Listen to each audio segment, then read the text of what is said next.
Chapter 8 of The Witches, Formula 86 Delayed Action Mouse Maker.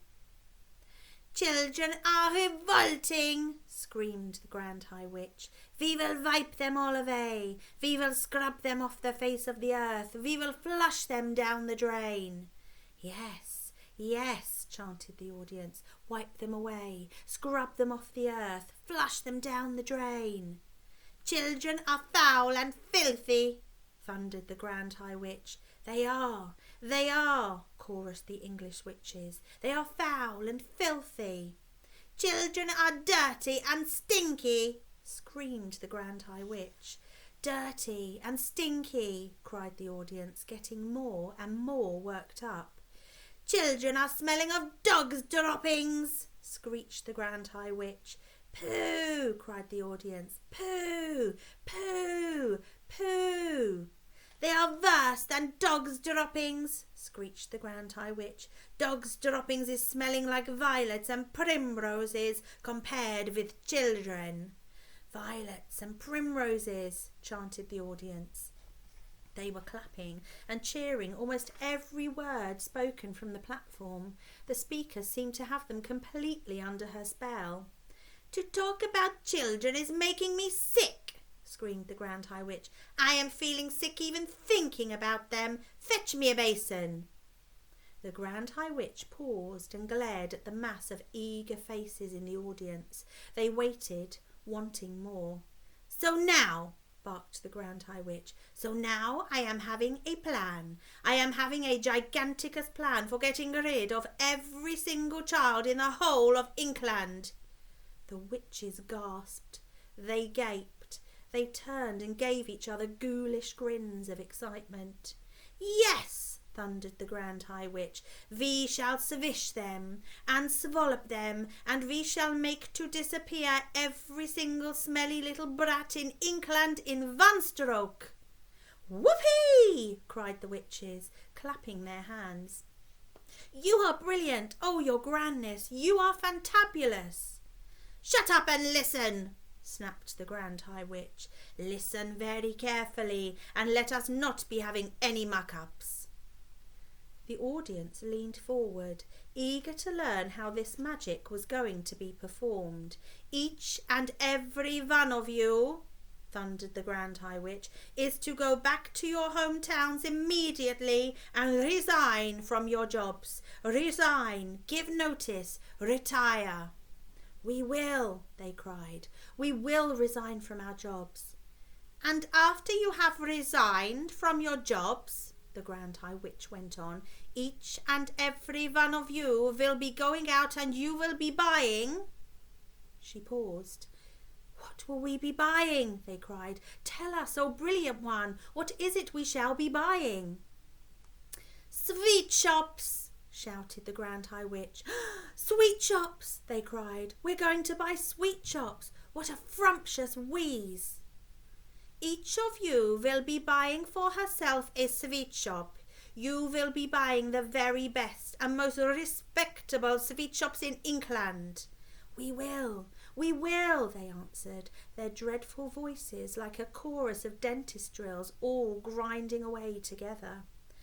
"I am wanting no tuppenny, halfpenny, crummy little tobacco-selling newspaper sweet shops," shouted the Grand High Witch. "I am wanting you to get only the very best shops, filled up high with piles and piles of luscious sweets and tasty chocks."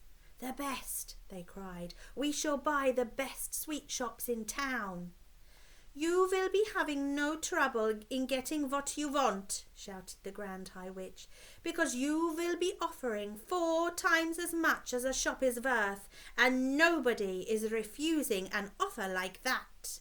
Money is not a problem to us witches, as you know very well. I have brought with me 6 trunks stuffed full of English banknotes, all new and crisp. And all of them," she added with a fiendish leer, "all of them homemade." The witches in the audience grinned, appreciating this joke. At that point, one foolish witch got so excited at the possibilities presented by owning a sweet shop that she leapt to her feet and shouted, "The children will come flocking to my shop, and I will feed them poisoned sweets and poisoned chocks and wipe them all out like weasels." The room became suddenly silent. I saw the tiny body of the Grand High Witch stiffen and then go rigid with rage. "Who spoke?" she shrieked. "It was you! You over there!" The culprit sat down fast and covered her face with her clawed hands. "You blithering bumpkin!" screeched the Grand High Witch. "You brainless bog vamper! Are you not realizing that if you are going round poisoning little children, you will be caught in 5 minutes flat? Never in my life am I hearing such a bosh-walloping suggestion coming from a witch." The entire audience cowered and shook. I'm quite sure they all thought, as I did, that the terrible white-hot sparks were about to start flying again. Curiously enough, they didn't. "If such a tom-fiddling idea is all you can be coming up with," thundered the Grand High Witch, "then it is no wonder England is still swarming with rotten little children." There was another silence. The Grand High Witch glared at the witches in the audience. "Do you not know," she shouted at them, "that we witches are working only with magic?" "We know, your grandness," they all answered. "Of course we know." The Grand High Witch grated her bony gloved hands against each other and cried out, "So each of you is owning a magnificent sweet shop. The next move is that each of you will be announcing in the window of your shop that on a certain day you will be giving a great gala opening with free sweets and chocks to every child." "That will bring them in, the greedy little brutes," cried the audience. "They'll be fighting to get through the doors." "Next," continued the Grand High Witch, "you will prepare yourselves for this great gala opening by filling every choc and every sweet in your shop with my very latest and greatest magic formula. This is known as Formula 86 Delayed Action Mouse Maker." "Delayed Action Mouse Maker," they chanted. "She's done it again. Her grandness has concocted yet another of her wondrous magic child killers. How do we make it, oh brilliant one?" "Exercise patience," answered the Grand High Witch. "First, I am explaining to you how my Formula 86 Delayed Action Mouse Maker is working. Listen carefully." "We are listening," cried the audience, who were now jumping up and down in their chairs with excitement. "Delayed Action Mouse Maker is a green liquid," explained the Grand High Witch, "and 1 droplet in each choc or sweet will be quite enough. So this is what happens. Child eats choc which has in it Delayed Action Mouse Maker liquid. Child goes home feeling fine. Child goes to bed still feeling fine. Child wakes up in the morning still okay. Child goes to school feeling fine. Formula, you understand, is delayed action and is not working yet." "We understand, oh brainy one," cried the audience. "But when does it start working?"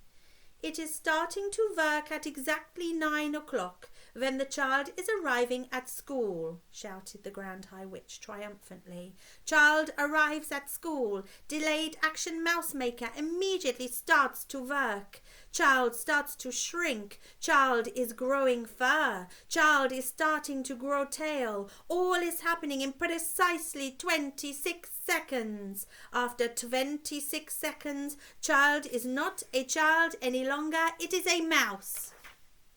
"A mouse!" cried the witches. "What a frumptuous thought!" "Classrooms will all be swarming with mice," shouted the Grand High Witch. "Chaos and pandemonium will be reigning in every school in England. Teachers will be hopping up and down. Winmen teachers will stand on the desks and hold up skirts and yell, 'Help! Help! Help!'" They will," cried the audience. "And what," shouted the Grand High Witch, "is happening next in every school?" "Tell us," they cried. "Tell us, oh brainy one." The Grand High Witch stretched her stringy neck forward and grinned at the audience, showing 2 rows of pointed teeth, slightly blue. She raised her voice louder than ever and shouted, "Mousetraps is coming out!" "Mousetraps!" cried the witches. "And cheese!" shouted the Grand High Witch. "Teachers is rushing and running out and getting mousetraps and baiting them with cheese and putting them down all over the school. Mice is nibbling cheese. Mousetraps is going off. All over school mousetraps is going snappity snap. And mouse heads is rolling across the floors like marbles. All over England, in every school in England, noise of snapping mousetraps will be heard." At this point, the disgusting old Grand High Witch began to do a sort of witch's dance up and down the platform, stamping her feet and clapping her hands. The entire audience joined in the clapping and the foot stamping. They were making such a tremendous racket that I thought surely Mr. Stringer would hear it and come banging at the door. But he didn't. Then, above all the noise, I heard the voice of the Grand High Witch screaming out some sort of an awful gloating song. "Down with children, do them in, boil their bones and fry their skin, bish them, squish them, bash them, mash them, break them, shake them, slash them, smash them, offer chocks with magic powder, say eat up, then say it louder, cram them full of sticky eats, send them home still guzzling sweets, and in the morning little fools go marching off to separate schools. A girl feels sick and goes all pale, she yells, 'Hey look, I've grown a tail!' A boy who's standing next to her screams, 'Help, I think I'm growing fur!' Another shouts, 'We look like freaks, there's whiskers growing on our cheeks!'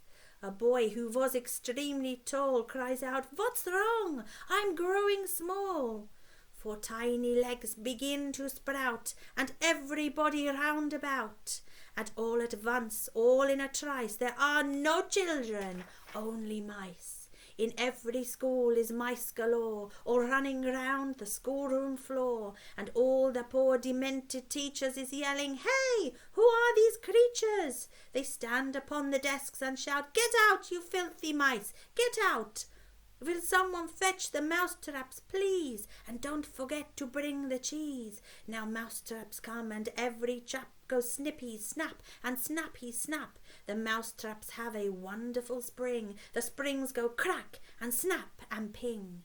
Is lovely noise for us to hear, is music to a witch's ear. Dead mice is every place around, piled 2 feet deep upon the ground, with teachers searching left and right, but not a single child in sight. The teachers cry, 'What's going on? Oh, where have all the children gone?' Is 9:30, and as a rule they're never late for school.